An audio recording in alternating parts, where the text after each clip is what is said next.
The wait goes on as Wrexham still are yet to find their first win at home in the EFL Championship as they fall to a 1-1 draw against Birmingham City. A real tale of two halves. Stay tuned as we digest this match reaction of all things that happened. Welcome along to AVFTS Wrexham. I hope you're well. Good morning, good afternoon, good evening to whenever you're tuning in. Make sure you smash a like, subscribe to the channel and turn your notification bell on so you never miss an upload. And of course, let me know your thoughts on tonight's game against Birmingham City. Oh boy. I've got a lot to say, I really have. And let's get into it by saying this. A game of two halves is the most easiest way to describe what I've just watched. For me, Wrexham, in that first half, displayed such an attacking, exciting, dominating approach. Though they didn't have much of the ball possession, and that was mainly Birmingham City, the fact of the matter is they had 9 shots on Birmingham City's goal, 4 of which were on target. They looked threatening, there were chances and opportunities, and they had a well-rewarded goal from a set piece. And of course, that goal came before for a prior of flurry movement from Longman. We've had a Ben Sheaf shot that was on target and parried. We've had a Windass shot that was just deflected and that looked like it was going in. And there were chances. There were chances and opportunities. And Birmingham were really having to defend backs to the wall. But the moment came when Windass put that corner in on the money, Cleworth makes the header, and Dobbo does exactly what he should do. He's on the goalkeeper. He's a yard or two away from the goal line. And instead of just letting Cleworth's header go on target, he himself helps it into the net. And the reason that was so important is because potentially, if Dobbo hadn't done that, the keeper would have probably made a save. But Dobbo makes no mistake, heads it into the net. And that was a great and well-deserved start for Wrexham. However, the same issue and problem has occurred again. And I'm sorry if you're someone who watches my videos constantly, you'll probably be backing me up on this, or you're going to hear the same thing. And if you haven't guessed already, it's the chance. What do I keep saying about this league? If you don't finish your chance, you're going to rue it. You're going to regret it. And Lewis O'Brien did exactly that against Leicester City. He had the most delicious chance to just put it in the back of the net, and he tried to dink it over the goalkeeper and it went wide. Well, same again today. He presses really aggressively. He wins the ball high. He has and breaks through on goal, one-on-one with the keeper, uses his right foot this time and the keeper saves. And people will say, oh, great save. But once again, I'm going to say poor finish.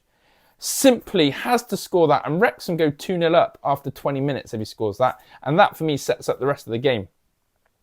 And those are the sort of moments. And yes, Birmingham City will turn around and go, oh, but we had that Damari Gray chance right at the end, which was true. A mistake on the left-hand side from Longman. The ball comes in. Issa Kabore slips at the back post. Damari Gray takes a touch. He's unmarked.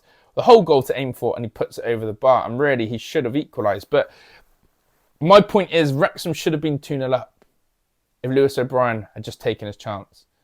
And I think today we would have seen Wrexham have their first win. And simple as that. You go in at half time, you're buzzing, you're positive, things are good.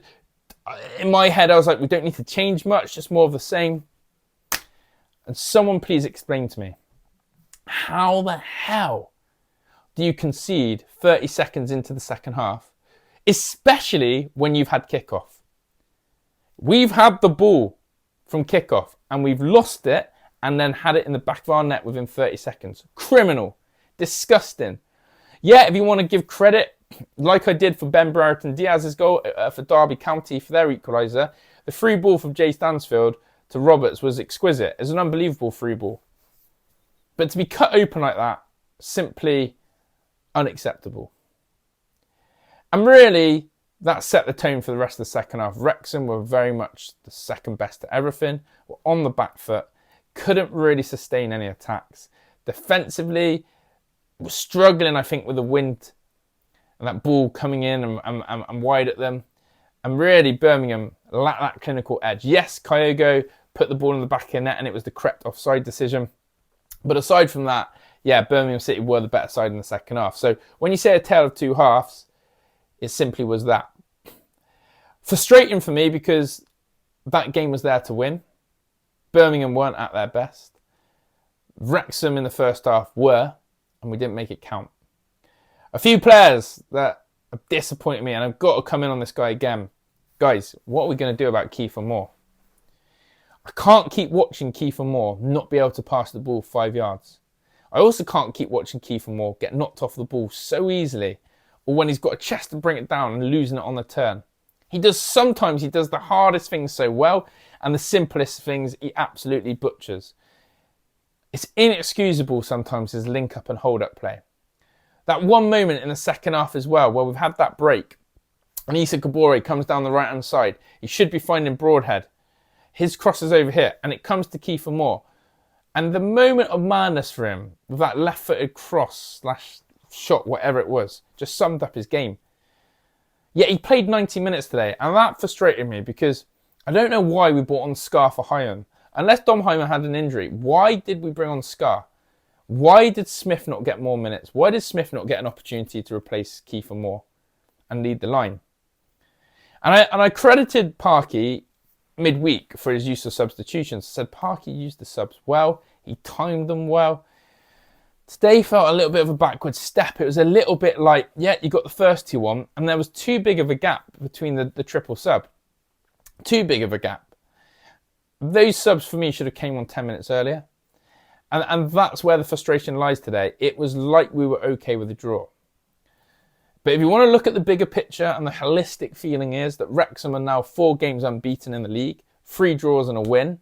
Points are still ticking over, and points win prizes. That's the mindset. And sometimes, if things go well, we'll look back at these games come March, April, and say, do you know what? Those draws against Birmingham and Leicester City were really good results. We didn't lose, we could have won, but we'll take the draw. Right now, though, you walk off just frustrated because it's week after week that Wrexham are missing sitters. And these sitters are now killing us. And until people realise how crucial it is, the difference in the league table. Another damning stat is I think Wrexham are now the second highest team in the division for throwing away the most points in the league from winning positions. I think we've thrown away now 7 to 9 points now from winning positions in the league. Guys, if we hadn't thrown away those leads, we could be near the top of the league. We could be top. That's how crazy this league is. So, yeah, at the end of the day, it's one that you say, okay, we've got into the international break, 4 games unbeaten, thank you very much. But you're going to look back at some of the games and go if, but, and when. Guys, let me know your thoughts. Get in the comment section.